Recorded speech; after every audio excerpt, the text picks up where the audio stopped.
Yeah, we heard from several people in our audience who had questions about education. Judith specifically wanted to know what your plans are for schools. So, do you believe that schools in Michigan have the resources they need to succeed to serve all students, including those with special needs? And do you think that our schools right now are funded equitably?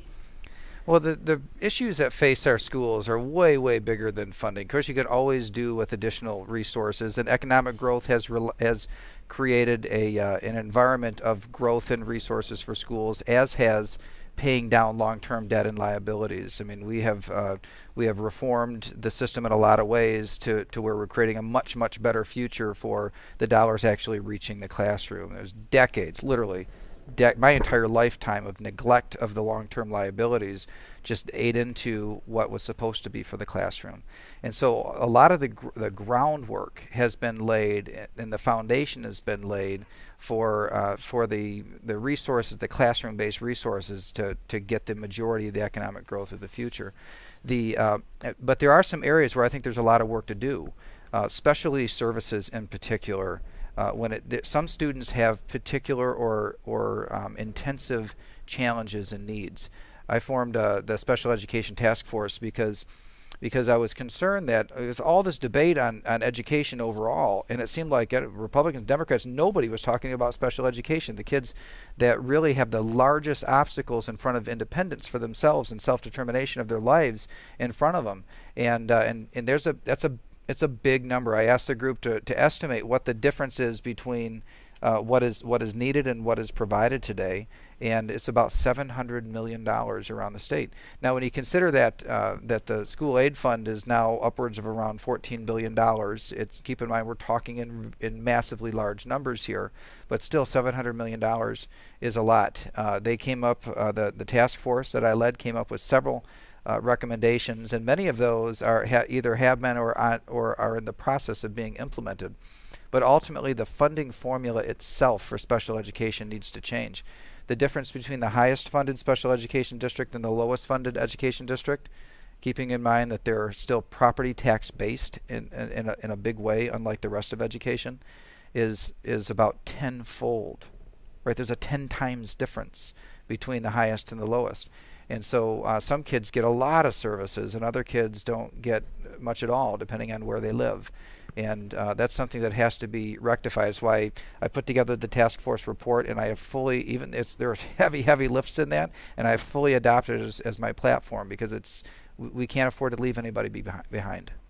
So you talked about some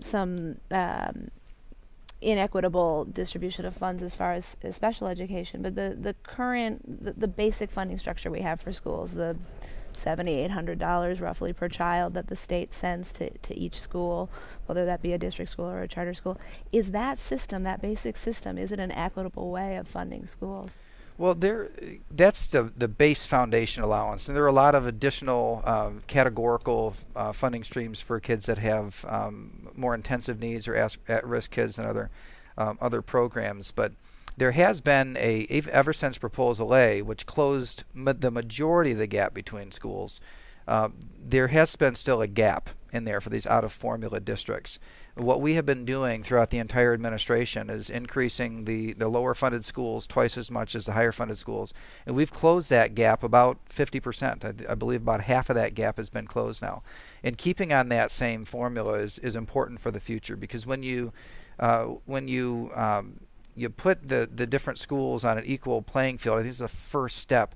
But we've been talking about money, right? Everybody always wants to talk about money, but if you look at the states that have done really well, and I like to look at Tennessee because Tennessee went from way behind to just performance much better than most of the rest of the nation, and if you look at what they did, one of the components that is very different than what happens here is the way that they support their teachers. Now I say support the teachers, everybody thinks money, right? But that's not what I'm talking about. That's not what they did. And I'm sure that they do support their teachers financially, but the big difference was professional development, teacher coaching, teacher training, helping good teachers become great teachers and great teachers become even greater teachers, to equip teachers with the latest and greatest in research and best practices and getting it into the classroom quicker. That whole system for making that work is very intentional and robust. And that's something that I'm really excited about, the difference that it could make here in the school, and a new mission for the Department of Education, which today is mainly a compliance organization.